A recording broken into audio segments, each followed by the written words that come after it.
லாஸ்டா நம்ம பித்ரு தோஷம் பார்க்க போறோம். பித்ரு தோஷம் அப்படின்னா என்ன அப்படின்னா, நம்மளுடைய முன்னோர்கள், பித்ரு அப்படின்னா தந்தை, தந்தை வழி சொந்தங்கள் இருக்காங்க இல்லையா, தாத்தா, தாத்தாவுக்கு தாத்தா, அந்த மாதிரி பித்ரு முன்னோர்கள் வந்து எந்த ஒரு தர்ப்பணமோ திதியோ எதுவுமே கொடுக்காம விட்டுறது. இறந்துட்டாங்க அப்படின்னா அவங்கள அன்னையோட மறந்துட்டு நமக்கு அவங்க செய்ய வேண்டிய கடமைகள் எதுவுமே செய்யாம விட்டுறது. இதெல்லாம் பித்ரு தோஷங்களை கொடுக்கு. இப்போ மேக்சிமம் நிறைய தெரிஞ்சவங்களை நான் கேட்கும்போது விசாரிக்கும் போது இந்த பித்ரு தோஷங்கள் இருக்கவங்கள இறந்த அன்னைக்கு அடக்கம் பண்றதோட சரி, காரியங்கள் கூட செய்யறது கிடையாது அப்படிங்கிறாங்க. ஏன்னா அவங்களுடைய சொந்தக்காரங்க யாரும் இல்லை, அவங்களுக்கு குழந்தை இல்லை, குழந்தைங்க இங்க வரல, வெளியிலே இருக்காங்க, ஸோ நாங்க தான் அடக்கம் பண்ணோம், அதனால நாங்க அடக்கம் பண்ண செலவு மட்டும்தான் எங்களால பண்ண முடியும், அது காரியம் எல்லாம் பண்ண முடியாது அப்படின்னு ஓப்பனா பேசுறாங்க. இந்த மாதிரி நபர்களுக்கு மட்டும்தான் இந்த பித்ரு தோஷம் கடுமையா பாதிக்கும்.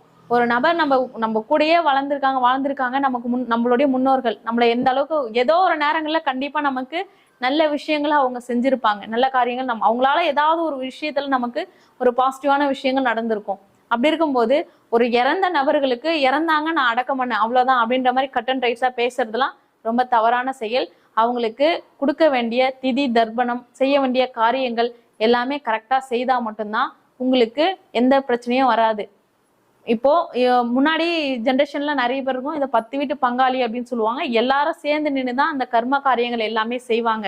இப்போ அப்பா அம்மா அப்படின்னா மகன்கள் மகள்கள் அவ்வளவுதான், வேற யாரும் இருக்கிறது கிடையாது. பங்காளிங்க அப்படின்னா பங்காளிங்க அவங்கவுங்க வேலையை டெத்துக்கு வர்றதோட சரி, பெரும்பாலும் காரியங்கள்ல கலந்துக்கிறது கிடையாது. இந்த மாதிரி தவறுகள் செய்யக்கூடாது. முக்கியமா ஒரு வீட்டுல ஒரு பங்காளி சொந்தங்கள்ல வருது அப்படின்னா, சித்தப்பா பெரியப்பா அந்த மாதிரி சொந்தங்களா இருந்தாலும் சரி, எல்லாருக்குமே தான் சொல்றேன், இந்த மாதிரி சொந்தங்கள்ல ஒருத்தவங்க இறக்குறாங்க அப்படின்னா அவங்க 11ஆம் நாளோ அல்லது 16ஆம் நாளோ கர்ம காரியங்கள் முடியும் வரை அந்த ஃபேமிலியில இருக்கவங்க நான்வெஜ் சாப்பிட மாட்டாங்க.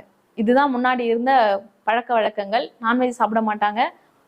குடும்பத்துல இருக்கக்கூடிய கணவன் மனைவிகள் உடல் உறவுல இருக்க மாட்டாங்க. இந்த மாதிரி எல்லாம் பழக்க வழக்கங்கள் இருந்தது. எதனால அப்படின்னா, முன்னோர்கள் இறந்த அந்த துக்கம் 16 நாள் முடிகிற வரைக்கும் அந்த துக்கத்துல இருக்கணும் அப்படின்னு சொல்லுவாங்க. சில விஷயங்கள் கட்டுப்பாடோட இருக்கணும் அப்படின்னு சொல்லுவாங்க. ஆனா பட் இப்போ யாருமே அப்படி இல்லை. இறந்துட்டு 3 நாள் 2 நாள் ஆகிறதுக்குள்ளேயே நான்வெஜ் சாப்பிட்றாங்க. எல்லா பழக்க வழக்கங்களும் இருக்கு. ஸோ இந்த மாதிரி பழக்கங்களை அவாய்ட் பண்ணிக்கிறது நல்லது. உங்களுடைய முன்னோர்கள் என்னென்ன ஃபாலோ பண்ணிட்டு வந்தாங்களோ அதை மட்டும் ஃபாலோ பண்ணுங்க அப்படின்னு சொல்றோம். எல்லாத்தையும் புதுசா நீங்க எதையுமே பண்ண வேண்டாம்.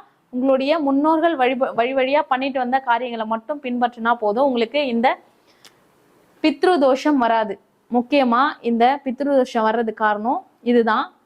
நீங்க உங்க வீட்டுல உங்க பங்காளிங்களோ உங்களுக்கு தெரிஞ்சவங்களோ, உங்க அப்பா அம்மா இல்ல உங்களுக்கு பங்காளிங்க ஒண்ணு விட்டு சித்தப்பா பெரியப்பா வராங்க அப்படின்னாலும் அவங்களுக்கு எந்த காரியங்களும் யாரும் செய்யாம இருக்காங்க அப்படின்னா நீங்க செய்யுங்க.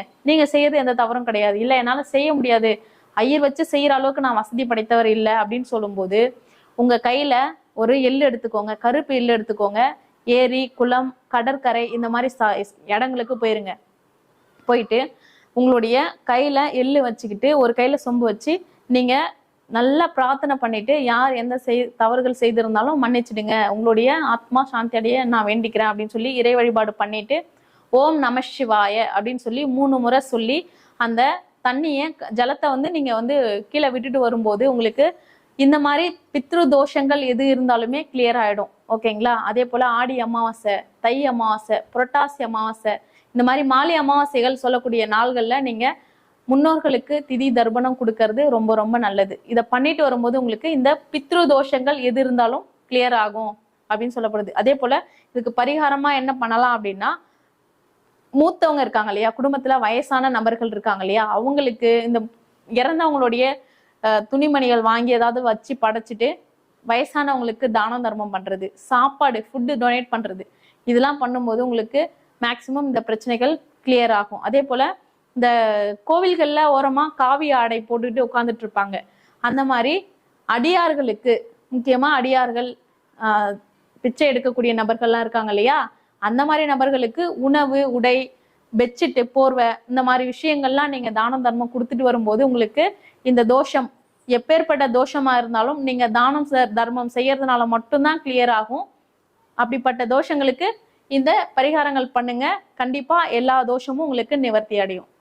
அண்ணா, நம்ம இவ்வளோ நேரம் வந்துட்டு தோஷங்கள் பத்தி இவ்வளோ தூரம் பார்த்துட்டு வந்தோம். 8 வகையான தோஷங்கள் பார்த்துருக்கோம். இன்னும் நிறைய வகையான தோஷங்கள் இருக்கு நம்ம ஜாதகத்துல. எந்தெந்த தோஷங்கள் இருக்கு, அதுக்கு என்னென்ன பரிகாரம் சொல்லி நம்ம தொடர்ந்து பேசுவோம். இதுக்கு மேல